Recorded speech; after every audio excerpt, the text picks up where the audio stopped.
엑셀이라고 합니다. 엑셀.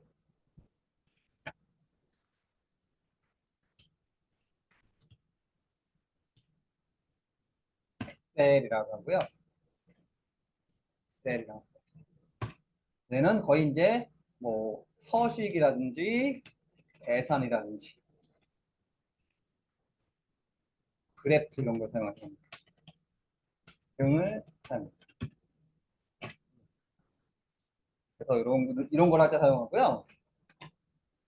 그 다음에 보시면 이제 엑셀이죠. 그래서 뒤에 뭐 뒤에 글자 이제 CEL입니다. 엑셀이라고 합니다. 그래서 뭐라고 하냐면요. 요 한 칸 한 칸을 한 칸 한 칸을 셀이라고 합니다. 셀. 그래서 엑셀 할 때 요 셀이라고 해요. 그래서 엑셀이죠. 그래서 여기 앞에 게 액이고 셀입니다. 그래서 셀. 이 셀 뒤에 셀자 따서 이제 한 칸 한 칸은 셀이라고 해요. 셀. 셀이라고 합니다. 셀. 그래서 요 뒤에 글자입니다. 엑셀 할 때 셀입니다. 그 다음에 이제 여기는 주소가 있습니다. 주소. 다들 집 주소 있으시죠? 뭐 서울시 무슨 구 무슨 동 아니면 홈페이지 주소처럼 이렇게 있으시죠? 그래서 주소라는 게 있습니다. 그래서 여기 보시면은 여기 보시면 이제 이렇게 되어 있습니다. 이렇게 해가지고 뭐 행렬이라고 있는데 행렬은 헷갈리시니까 이제 이렇게 보겠습니다. 이렇게 해서 이걸 행렬로 되어 있는데 행렬하는 게 헷갈립니다. 그래서 간단히 설명드릴게요. 엑셀을 볼 건데요. 여기 보시면 이제 엑셀은 이런 구조로 되어 있습니다. 상단에는 이렇게 영어로 되어 있습니다. 영어. 알파벳으로 되어 있고요. 그 다음에 여기는 숫자로 되어 있습니다. 그래서 요 숫자랑 알파벳이 만나는 구간이 있어요. 그래서 여기를 보시면은 A랑 1이 만나죠. 그래서 얘는 A 1 셀이 되는 겁니다. 주소 이름 주소예요. 그 다음에 예를 들어서 이제 요 칸이다. 그래서 이게 C랑 6이랑 만납니다. 그래서 C6 셀 이렇게 되는 거죠. 그래서 이게 주소예요, 주소. 다들 집 주소 있으시죠? 이메일 주소나 집 주소 있으실 듯 다 주소가 되는 겁니다. 그래서 이런 식으로 주소가 되는 거라고 보시면 되고요. 이렇게 생겼습니다. 그래서 기본 주거 구조가 이렇게 생겼습니다. 그러다 이게 표 형태로 생겼습니다. 이렇게 생겼고요. 그 다음에 A 이렇게. 그 다음에 이제 이런 게 있습니다. 어떤 게 있냐면은 이제 간단하게 설명드리면 요게 이제 메뉴라고 합니다. 설명드리면 여기 이제 셀 있는데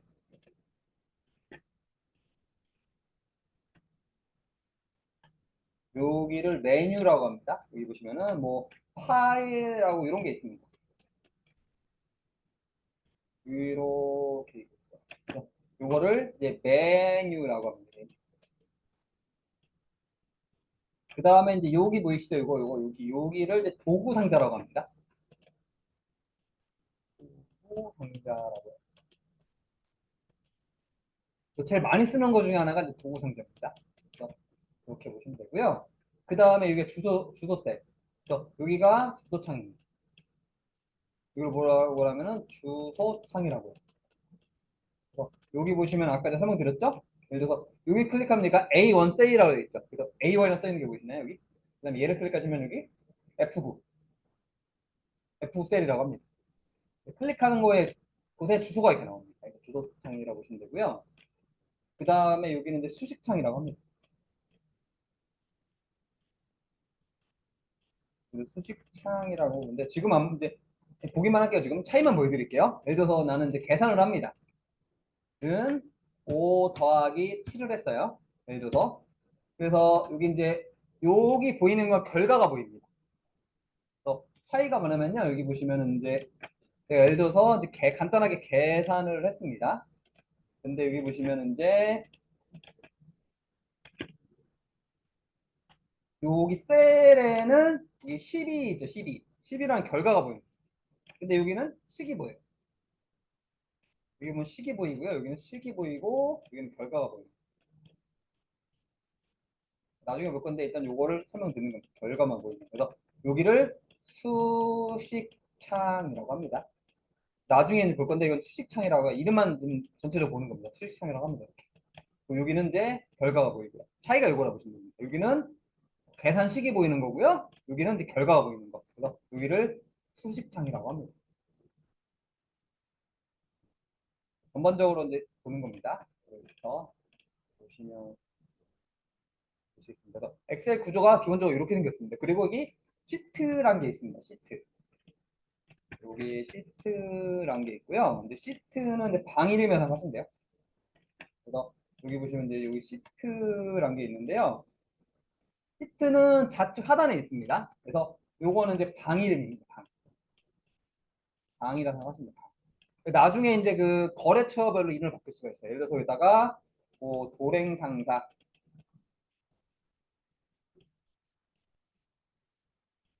뭐 여기는 뭐 도랭기획 이런 식으로 해가지고 나중에 거래처별로 이렇게 나눌 수가 있어요. 아니면 여기다가 1월, 뭐 2월, 뭐 3월 이런 식으로 월별로 나눌 수도 있고요. 그래서 시트는 그냥 방이라 생각하시면 돼요. 나중에 이제 내가 주제에 맞게 바꾸는 겁니다. 그래서 나중에 거래처 명으로 할 수도 있고요. 아니면 내가 월별이다 그러면 여기가 1월, 2월, 3월 이렇게 되는 겁니다. 그래서 전반적으로 얘를 시트라고 합니다. 시트. 또 기본 시트명 이름은 시트 1 이런 식으로 나갑니다. 나중에 이름 바꿔야 되는데 지금은 그냥 전반적인 거 보는 겁니다. 나중에 이름 바꾸셔야 되는데 어떤 시트라고 하는데 나중에 이거는 이제 방을 생각하시면 됩니다. 그래서 나중에 이름도 바꿔야 됩니다. 근데 지금 뭐 전반적으로 설명드리는 겁니다. 그래서 설명을 드렸고요. 그래서 엑셀은 이제 이런 구조로 돼 있다고 보시면 되겠습니다. 그래서 이제 어떤 걸 해볼 거냐면요. 이제 엑셀에서 가장 기본이 되는 게 뭐냐면 내가 입력할 줄 알아야 됩니다. 입력하는 게 가장 기본이에요. 그래서 데이터를 딱 입력을 하는 게 중요하고요. 제가 그 PDF 파일 하나 드렸을 겁니다. 그래서 어떤 거 드렸냐면은 이런 식으로 이런 거 드렸습니다. 그래서 요거를 이제 입력을 한번 해볼 거예요. 그래서 이제 어떻게 할 거면 이제 먹고 싶은 거. 이제 한식은 곰탕. 아유, 곰탕. 곰탕은 그거죠? 엄청 우려 먹죠? 설렁탕, 백반, 감자탕, 된장국 이런 거죠. 그다음에 중화 요리는 뭐 짜장면, 짬뽕, 볶음밥, 유산슬, 탕수육. 저는 그거 좋아합니다. 짬짜면. 그다음에 일식에서는 저는 초밥을 좋아합니다. 라면, 초밥, 회, 돈부리. 그다음에 데리야끼 이런 식으로 해서 이런 식으로 해서 기본적인 거 입력하는 거 있죠? 이제 가장 중요한 건 엑셀에서는 내가 입력하고 꾸며보는 게 가장 중요합니다.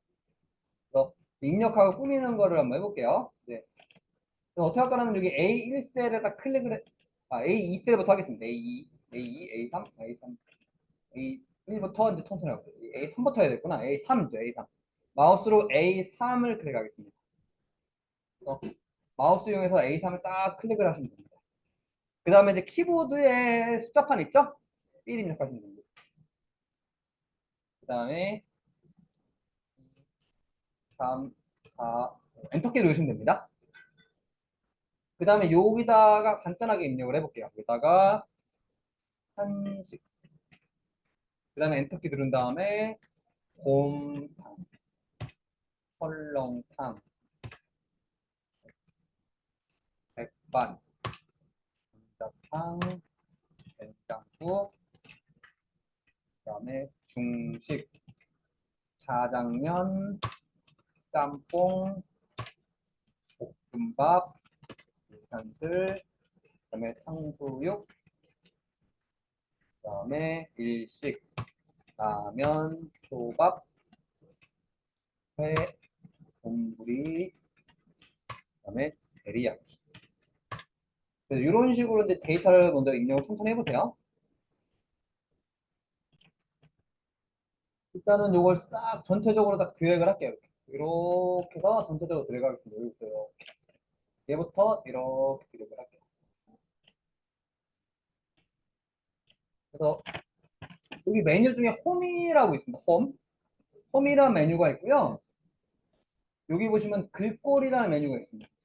홈이라는 메뉴가 있고요. 여기 이제 글꼴이라는 메뉴가 있어요. 글꼴. 글꼴 찾으셨네, 글꼴. 글꼴에 보시면 이제 바둑판 모양이 있습니다. 글꼴이라는 데 보시면은 요 바둑판 모양이 있고요. 요거 누르시면 이제 모든 테두리라고 있습니다. 그래서 이건 이제 제일 엑셀에서 제일 많이 쓰는 기능 중에 하나가 이겁니다. 그래서 여기 보시면 이제 여기 모든 테두리라는 기능이 있어요. 그래서 홈에 가시면요, 여기 맞춤이라고 있고요. 여기 바둑판 모양 보이시나요? 여기에 보시면은 옆에 삼각형 누르시면요, 이렇게 메뉴가 쭉 나옵니다. 그래서 그 중에 제일 많이 쓰는 게 모든 테두리. 제일 많이 쓰는 기능 중에 하나입니다. 그래서 이 모든 테두리를 누르신 다음에 이렇게 잡고 이제 모든 테두리 누르시면 이런 식으로 테두리가 들어갑니다. 이렇게 테두리를 줘야 됩니다. 그래서 구분이 갑니다. 그 다음에 이제 중요한 거는 이제 이거를 이제 가운데로 보내고 싶어요. 그래서 글자가 이제 가운데로 보내보겠습니다. 가운데 보내는 거는 여기 보시면은 요 바둑판 모양 이거 보이시나요? 여기 보시면 맞춤의 막대기라고 있어요. 막대기 보시면 요 가운데 정리하고 있습니다. 막대기가 있고요. 그 막대기 보시면 홈에 가시면은 맞춤이라고 있고요. 그 막대기 있죠, 막대기. 막대기 두 번째 거. 가운데 정렬입니다. 잡은 상태에서 이걸 딱 누르면 진짜 가운데로 가요. 가운데로 가요. 그 다음에 이제 중요한 거는 이제 이게 뭔지 모르죠. 뭐든지 만들 때 필요한 게 제목입니다. 그래서 여기 보시면 이제 이게 어떤 거냐면 어떤 주제냐면은 이제 먹고 싶은 거 이런 이제 주제나 제목이 있어야 돼요. 근데 이렇게만 넣으면 이게 어디다 쓰는지 모르죠. 그래서 이제 보겠습니다. 그래서 이거 하기 전에 얘를 하나로 합칠 거예요. 그래서 여기부터 여기까지 잡은 상태에서 이제 뭘 누를 거냐면요. 여기 보시면 이제 합치는 명령이 있습니다. 홈 메뉴에 가시면요. 홈 메뉴에 가시면은 여기 병합하고 가운데 맞춤이라고 있나요? 여기 합쳐주는 겁니다. 그래서 이걸 다 드래그한 상태에서 병합하고 가운데 맞춤 딱 누르면 이제 칸에 하나 합쳐져. 여기다가 이제 내가 이거 이제 어떤 서식인지 알려줘야 되겠죠? 뭐에 쓰는지. 그래서 먹고 뛰고 싶은 거 써줍니다.